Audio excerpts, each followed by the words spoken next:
Yeah, you're good, Perfect. Lindsay. Great. Thank you all so much. I really appreciate your time. I know how busy you all are, but hopefully this short overview that we have together will really help you understand about the fund and about where this funding comes from. I must say at the start, I'm really sorry. I am one of the people that is full of the cold at the moment, so I do apologise if I put my camera off. Just so please excuse me for that if I need to take a wee second. And what I was going to do is run through a couple of slides just to give you an overview and then give lots of time for us to answer any questions that you all have. Be delighted to answer your questions. But what I thought I would start with is just giving you a little bit of an overview about SSE Renewables. Now, I know some of you might be aware, SSE has lots of different business areas and the funding and the funds that we're talking about are from our renewables business, and that's the part of the business that we sit in. So what we do within renewables is we are developing and operating clean, green, local electricity. And we are providing, at the moment, it is primarily focused on hydro, onshore and offshore wind, but we are looking to be growing our provision in solar battery, pumped storage and hydrogen as well. At the moment, we have produced enough electricity, so 4 gigawatts of electricity, which is around about 6.6 million homes. But over the next 2 decades, we're wanting to grow that significantly. So our current pipeline, so those are onshore, offshore sites as long our pump storage sites, we are have got 15 gigawatts of electricity that we're trying to produce through that. And then we've got another 10 gigawatts in our future prospects so that we don't have the secured conditions for yet, but they're working towards. And if all of that came into fruition, it would be enough for 18 million homes. And obviously the instability that we are seeing in the wider world has shown the importance to us for both facing the climate emergency, the importance of renewable energy, but also about energy security and not being reliant on external countries for our energy sources. So that is where we come from. But we do pride ourselves on being a responsible developer. So when we build any of our assets, we commit to reinvesting in the local communities that we work within. And how we choose to do that based on discussions with our local communities and our local stakeholders is that a proportion of the funding goes to those local communities, those nearest our assets, to help them to overcome some of the challenges they are facing. But we also want to ensure that the benefits from renewables are felt by the wider communities. So we have purposely made, for the last over 10 years, we've had funding that's available across a local authority area. And we deliver that in the 6 areas that we have large enough elements of renewable provision to be able to deliver that for them, of which Highlands is our largest community. And that's really so that all areas of a local authority can benefit from the renewables which are in their area. And it's also recognising that for some projects to be delivered, like the Highland Climate Hub, they are delivering across a local authority, so they need a local authority focused funder to help them. And that is where our Sustainable Development Fund comes in.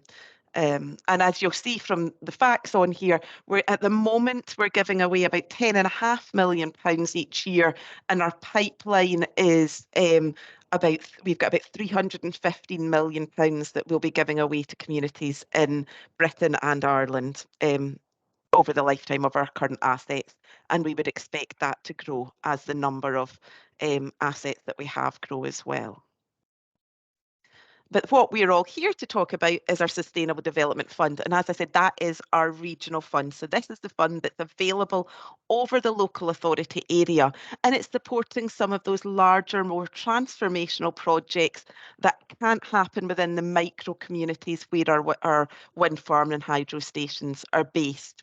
And we provide £1 million across the Highlands. The fund opens every 2 years.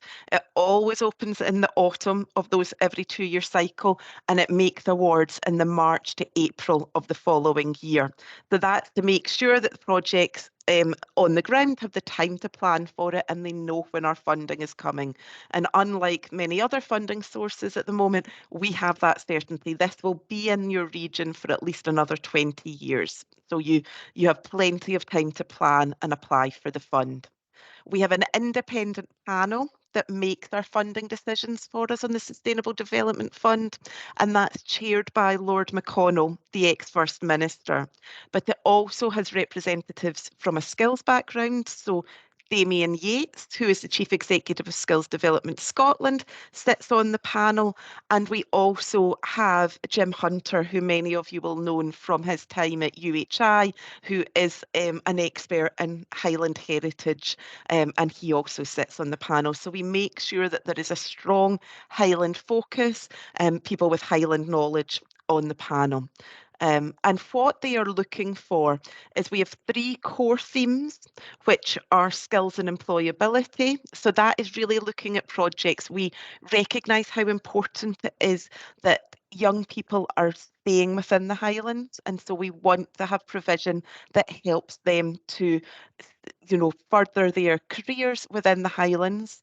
We also recognise that there are some nationally available schemes that don't come into rural areas, and so we are looking at how we can fund to make sure that rural communities have the equality of education access as urban areas.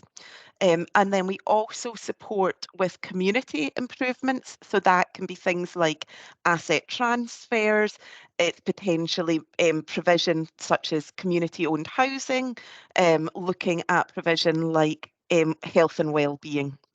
And then recognising that areas that we have the wind farms in and their unique and important heritage, we provide programmes that will help promote and enhance that heritage and protect that landscape. So we have funded a range of biodiversity, community-owned forestry provisions, as well as focusing in the investment in a range of museums and heritage sites across the Highlands, from John O'Groats Mill, which is currently being developed at the very top of the Highlands, right down to the Glencoe Museum at the south of Scotland. But what the panel are also focused on is the net zero transition. And that's something when we've been speaking to stakeholders, particularly Scottish Government, they have been asking us to be a funder that focuses on net zero because they want communities to understand what the steps they need to be taking and to know that there are sustainable funding sources that you can access to help you on that net zero journey. And we are happy to provide that leadership and that support. So across our funds for at least the next decade, net zero will be a central focus. It is not the only thing we fund, but it is a key priority for us. And I will talk through some of the projects we've funded for net zero in a few seconds.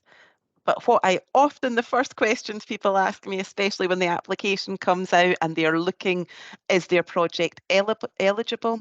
We do fund both revenue and capital. We believe that you as the community applicants are the experts in what your project needs, and we are not specific. We know that having staff components is sometimes very important to projects. We are happy to invest in capital as well.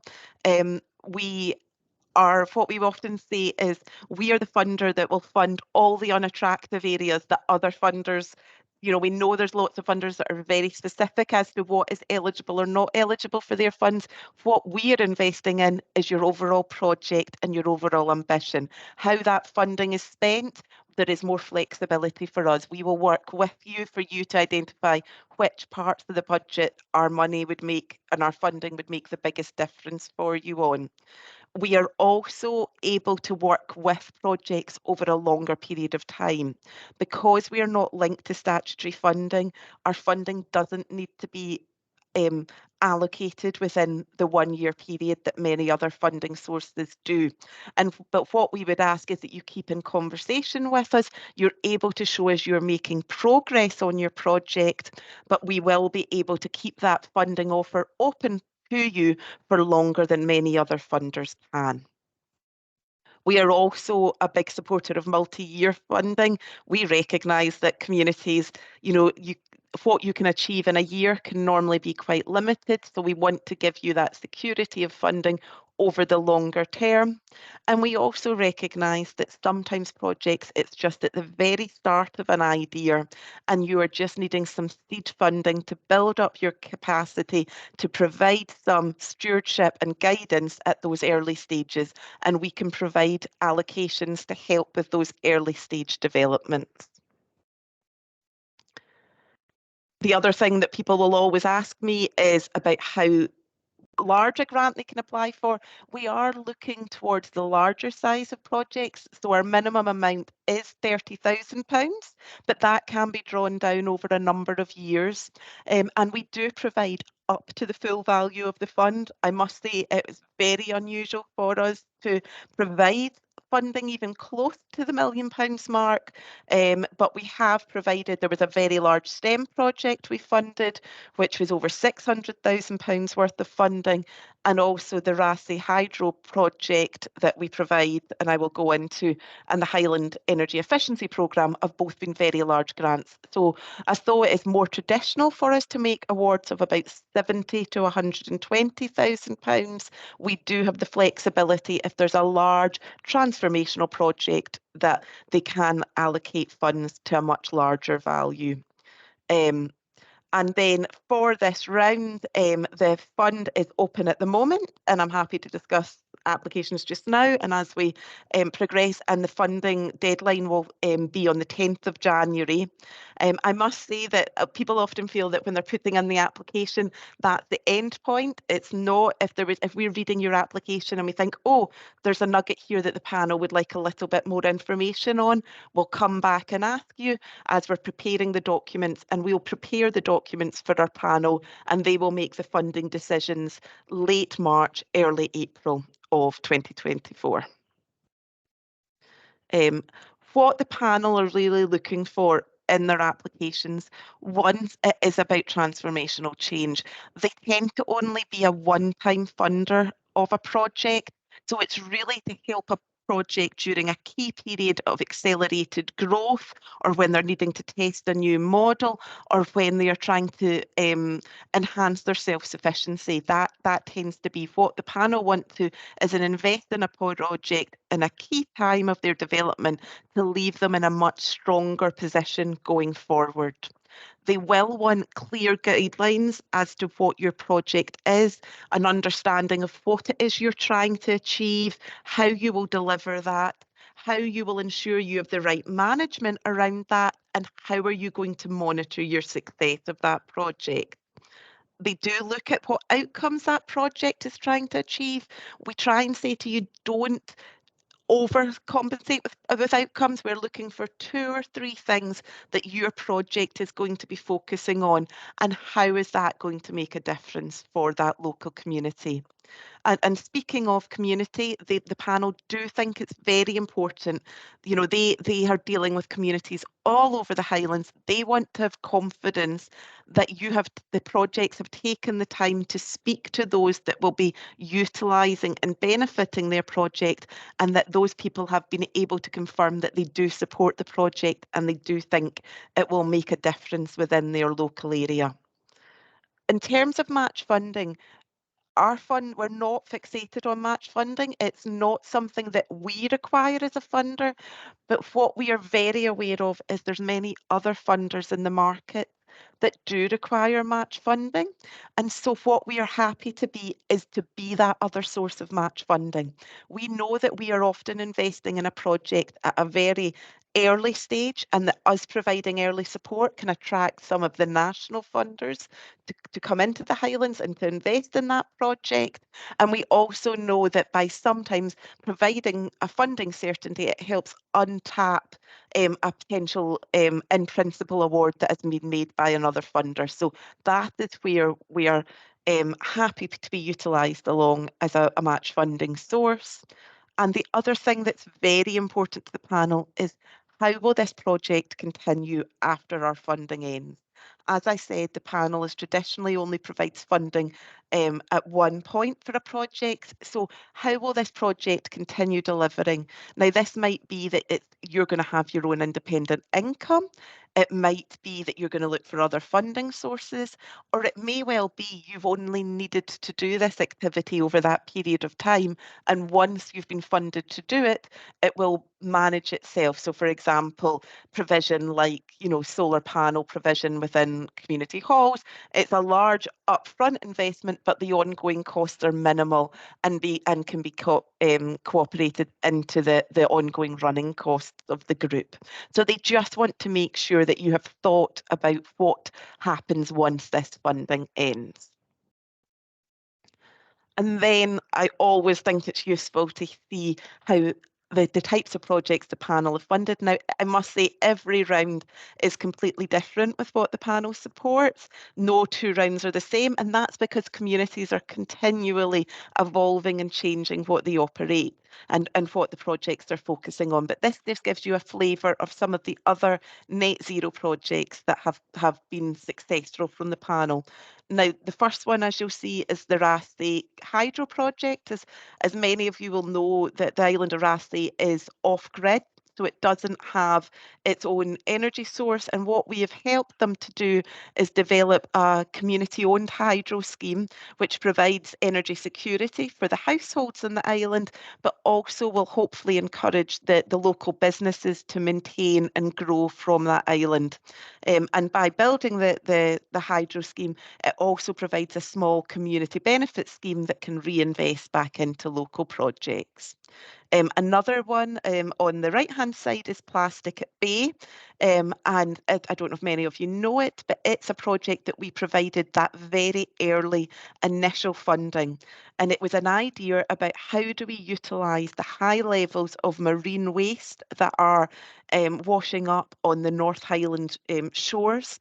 And what we provided with them many years ago was the equipment so that they can capture that marine waste and then recycle it and turn it into other forms of equipment. It's a lot of different things that the machinery can turn it into, but it can either be materials that you can sell for tourists or to the local community, or it can also be built into equipment that can be useful within the construction industry. So we provided the machine that they utilised to churn up all the marine waste and then turn it into new products. We have also, the project that's ongoing at the moment is Grow for Good in the East Highlands, and that's a project where they will be utilising a biodome to show and educate other communities as to the benefits of aquaponics. And aquaponics is a very environmentally efficient way to grow in places and in seasons where it can be hard to grow naturally. And what it utilises a very efficient scheme where and I'm not an expert on this, I hope I'm going to explain it right, but it's using a combination between fish waste being used as the fertiliser for plants and then the plant-based waste being used as the food for fish. So it's a very low cost, efficient way to grow produce. And then also, as we recognise, and I'm sure you're more aware than myself and many stakeholders, that the Highlands have some of the highest levels of fuel poverty within Scotland. And what we have done is had a long-term partnership with the Highland Energy Efficiency Programme so that households that are in extreme fuel poverty can match the nationally available funding with a small pot from our funding source so that they can get their home improved and make it properly insulated, lower their energy bills and provide a reduction in the carbon that they're producing into the environment. And finally, two projects from out with the Highland areas. One is the Staff and Housing project, which is down. Oh, I thought that, sorry, that is another Highland one. So again, housing is another key project for us, and that would be about when communities are transforming buildings into community-owned housing, making sure that they have the most efficient energy source, so using ground source heat pumps, putting solar panels onto the provision, making sure those buildings are as efficient as possible for them to heat. And then the other one is South Lanarkshire College.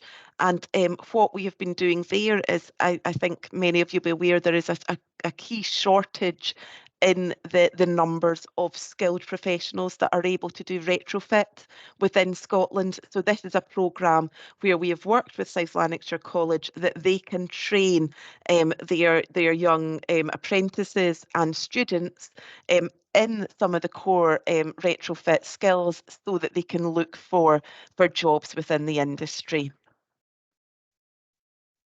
And then what I will leave you with is my email address, and I am more than happy for anybody that's interested. If we don't get to cover everything on the call today, then I'm happy for you to drop myself an email, and either myself or my colleague Tom will come back and deal with your inquiry.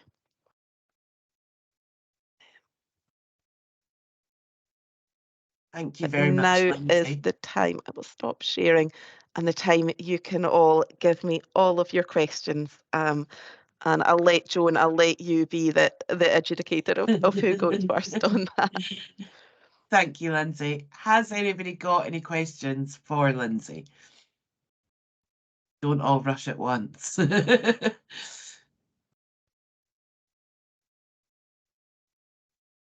Oh, you're making it very easy for me. Oh, thank you, Kirsty. I appreciate you being the first one. Hi there. Thanks for that presentation. That was really interesting. We haven't quite decided yet whether we're going to make an application. We are a digital inclusion social enterprise, and something that we've been doing this last year is using refurbished devices to reach digitally excluded people across the Highlands. So that would kind of be what our application would focus on, but I wonder if that kind of digital inclusion and refurbished devices, reduction of e-waste, would that fit well enough? Yes, no, it would be, and I think that it's something that would respond. So particularly also with the skills agenda that the panel are focused on. So I don't know if you know, a lot of what Skills Development Scotland are doing at the moment is about ensuring that a lot of training is digitally enabled. And, you know, there's a recognition that not everybody can get into the colleges and the environments in which so much of our training is based. So that it would fit from two angles. It's so no, I think they would welcome, and I can understand, you know, sometimes people are deciding, is this the right round for me? You know, that's a decision for you and your committee, but you know, do know that it's available at the moment, and then it will be available again within 2 years' time. So, but no, that is something that they would recognise an interest. I think what they would for that is to bring out some of your learning from how that kind of scheme has worked within other areas as well, because we know, you know, it has been successful in a range of areas. But no, I think they'd be very interested. Thank you very much for that. Thank you. Thanks, Kirsty. Megan, have you got a question? Thanks, Joan. Hi, Lindsay. Thanks for that presentation. That was really useful. I'm the local development manager with the Applecross Community Company, and we are preparing an application to help us kickstart our new affordable community-owned housing and business unit project. Yep. So it's for the planning and design and feasibility stages that are needed for a site that we already own. I just had a couple of questions about the detail that's needed on the form. Yep, sure. In terms of the budget, to what extent would we have to provide quotes and estimates? Because yes. Because we'll have to be publicly procuring some of the services would we need to have done that before we can put the application in? No, that would be fine. We do understand that sometimes, like there is the requirements like yourself. So the panel would want confidence that you're doing your budget to the best of your available knowledge. But if you were able to explain that you would have to put that out to tender, then they will be able to kind of accommodate that. They are just wanting to have an understanding. Housing is an initiative. The goalposts change so much in the housing sector at the moment, and construction is quite difficult, especially because it's where I've been wishing for the last 2 years, where we'll get to the point where the costs start reducing. We haven't got to that point yet, but let's all still be optimistic that they will start reducing. Yes, they will. That's really helpful. I had a second question as well, of course. That's okay, Joan.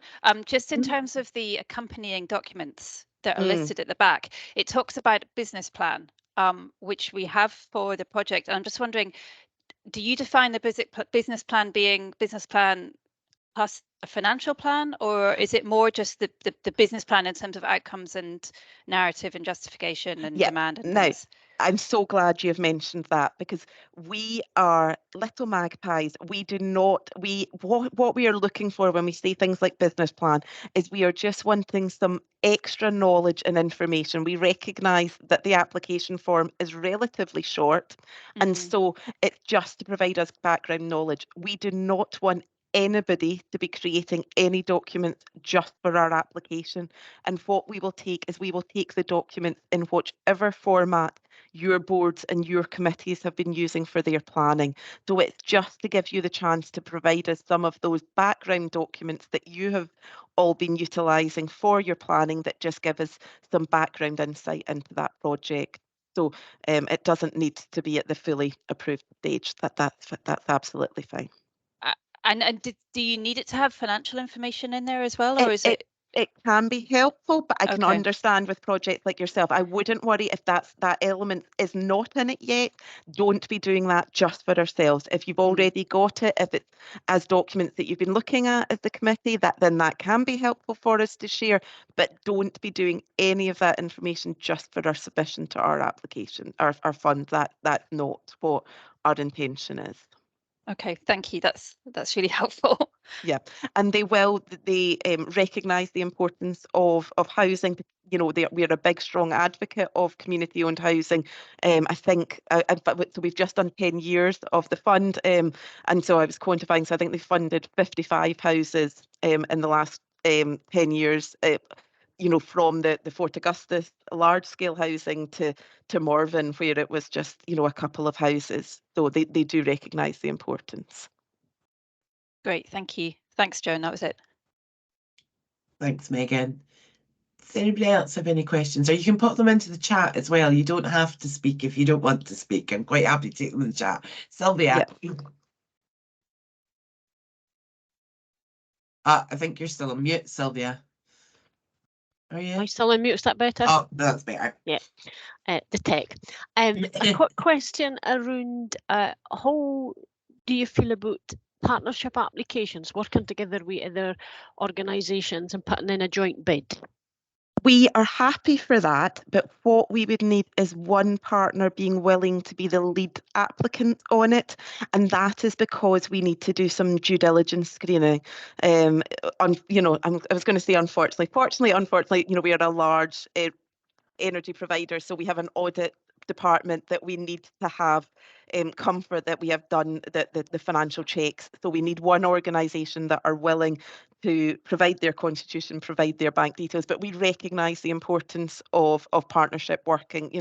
It's vital for the third sector, and I should say that I didn't say that when I introduced myself, but we're a very small team within SSE, but we all come from either a third sector background. I worked in the third sector for 15, 20 years before I came to SSE, or the team have worked for other funders. So we recognise that partnership is vital for the sector going forward. So we are supporter of that. If you can have one as the lead applicant, and then just in the description of the project, just outline who the other partners would be.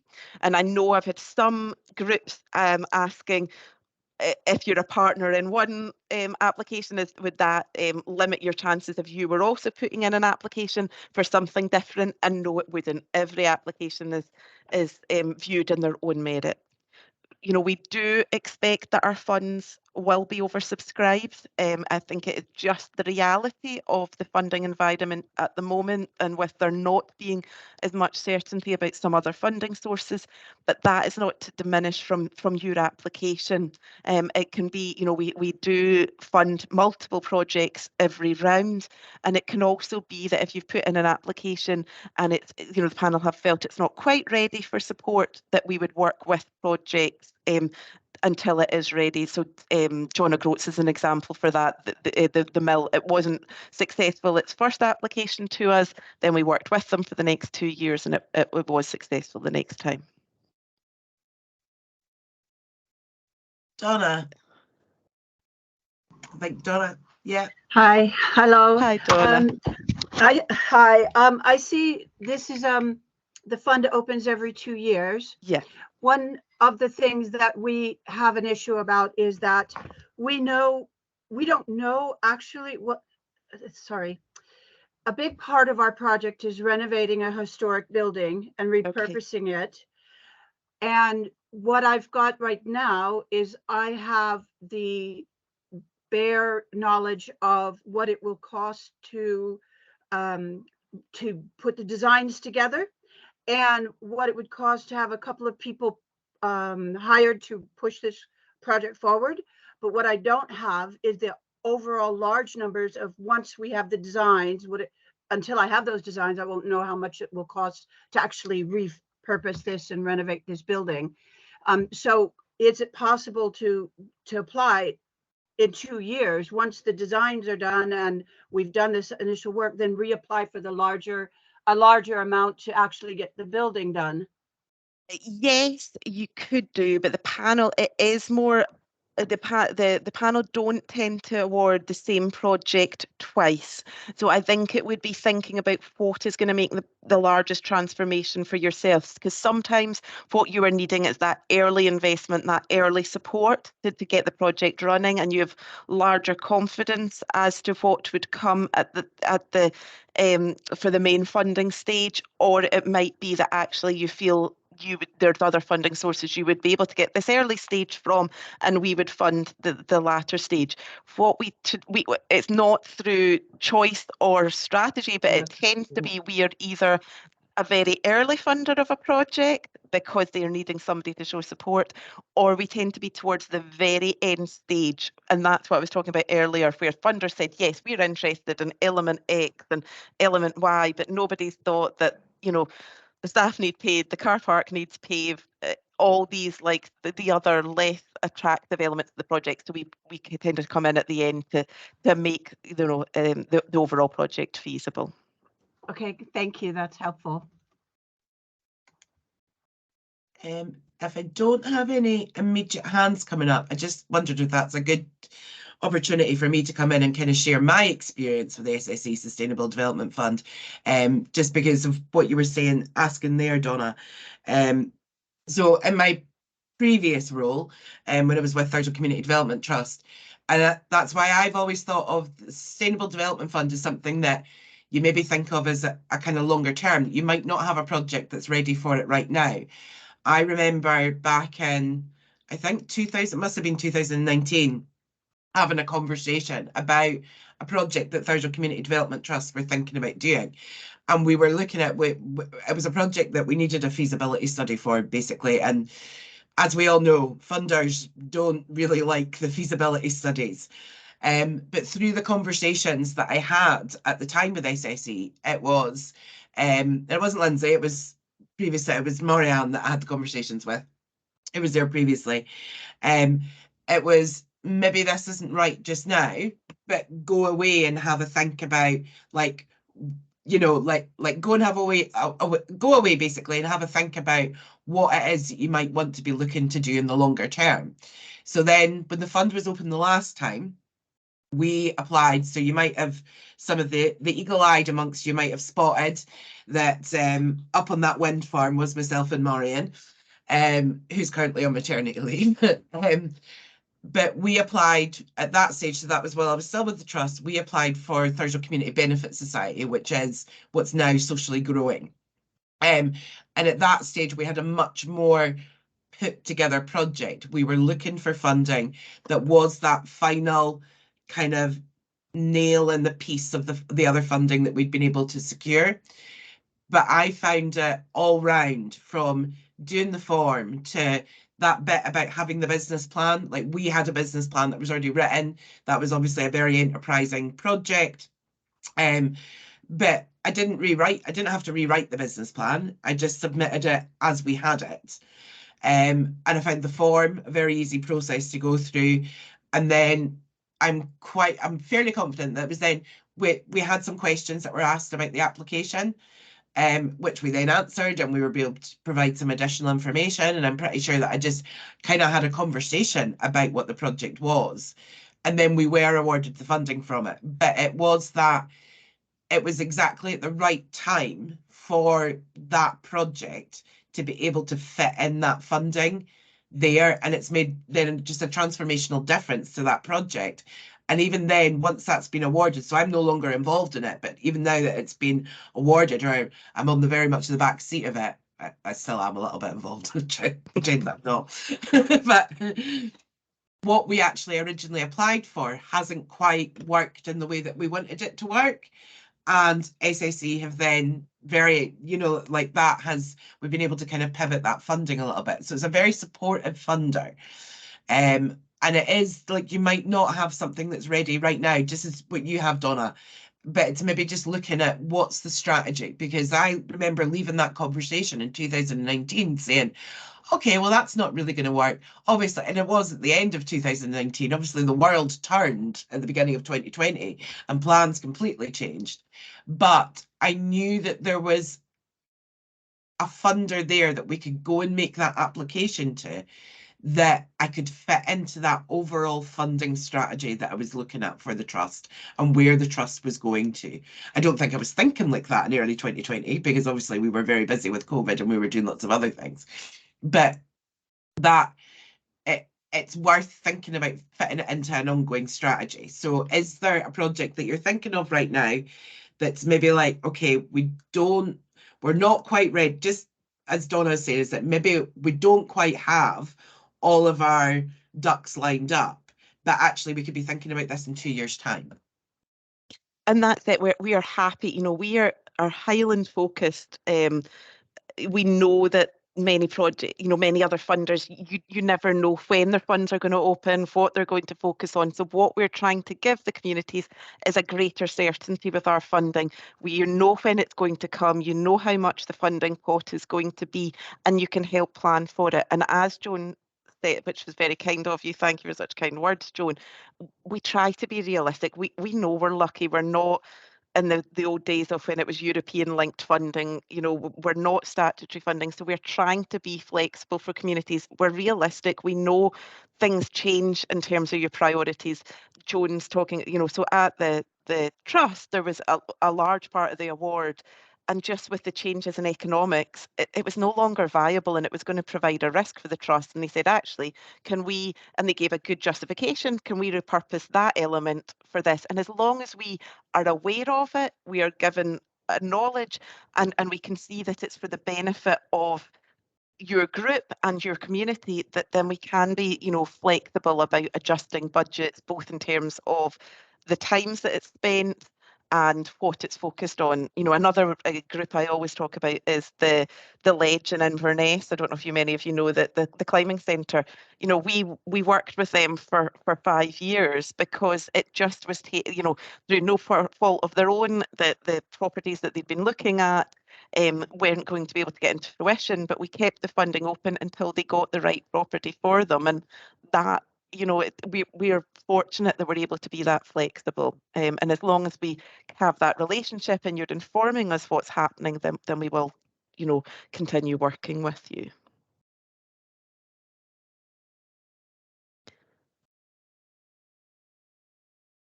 Is there anybody that has any other questions? I also should apologise. I am also choked with the cold. So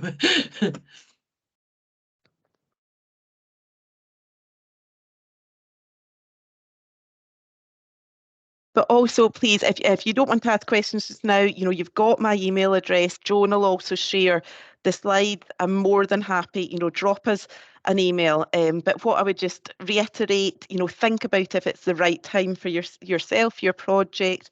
Think about some of those points that the panel have mentioned, you know, what they'll be focusing on, but also know that when you put in an application, if we are looking over it and we thought there's some more information that the panel would be interested in, sometimes it's even just we know the panels have got strange individual interests and we know their question's going to come up about a certain element, then we will get back in touch with you. So it's not like some other funding sources, you submit it and that's your final chance. You know, if we think there's other information we could draw out of this project, we will come back to you as we're preparing it for panel.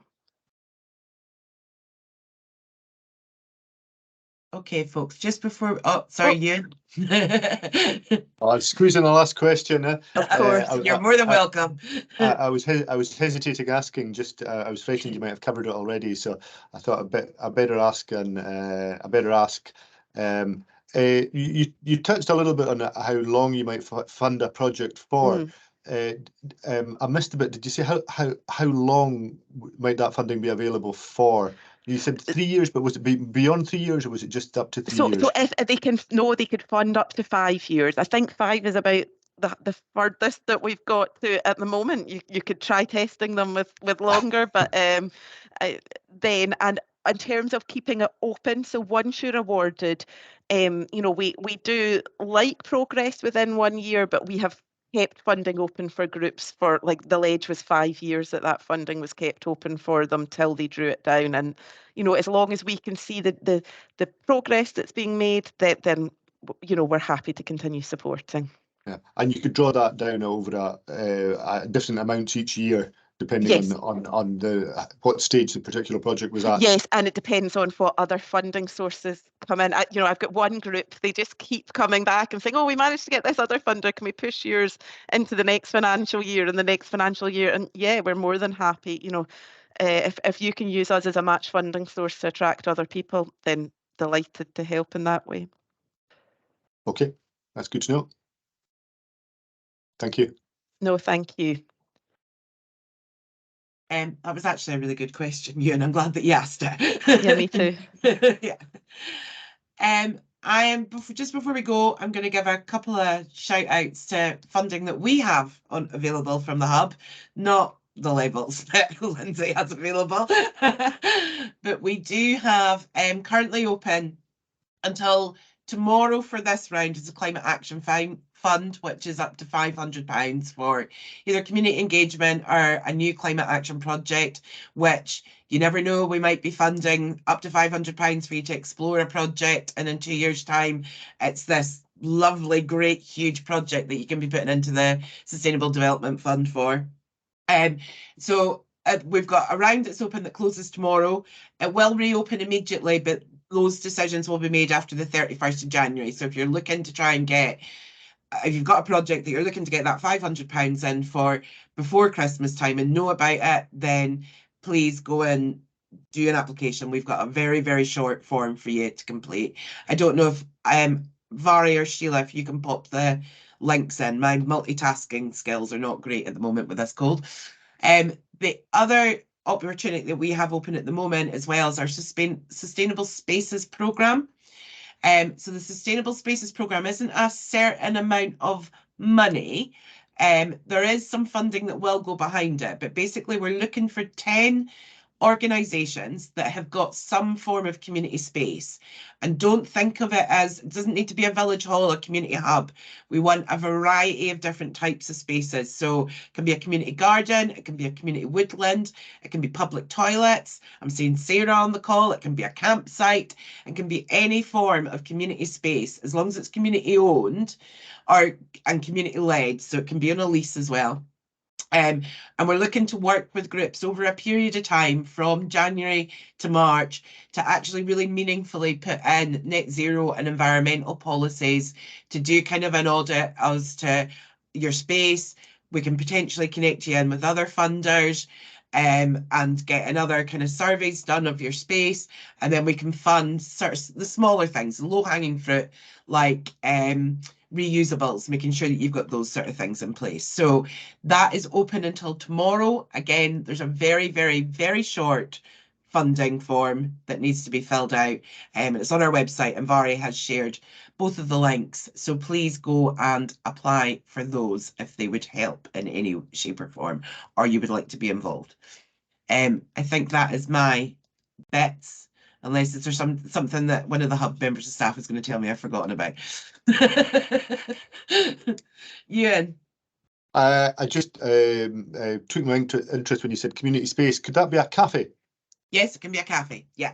Yeah. Okay. Yeah. Ideally, we're running it as a bit of a pilot to see what comes out of it. Which is like, ideally, we would really like a really big different range of community spaces, because then we're starting to create a little bit of a blueprint for, you know, if we've got a cafe, if we've got a community garden, we've got community woodland, then we can start to support all of the rest of those, going by the learning experience that we get through this kind of first initiative for doing it. So yeah.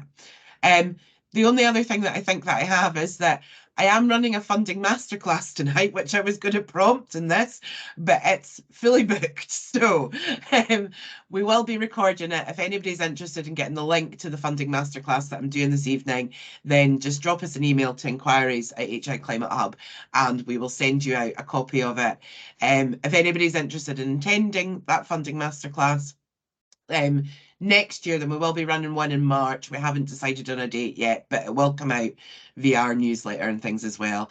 It's basically, I think, quite a lot of you are very experienced funding writers, but it's basically a one-stop shop for all things funding, from the type of documentation that you might need, where to find funding, how to write an application, that I kind of go through with people. But I'm also interested to start hearing some feedback, and if there's more in-depth type funding workshops that you would like to see, if there's anybody that we can take in to potentially do funding workshops with you all. So we also have our hub survey at the moment. Another link, Vari.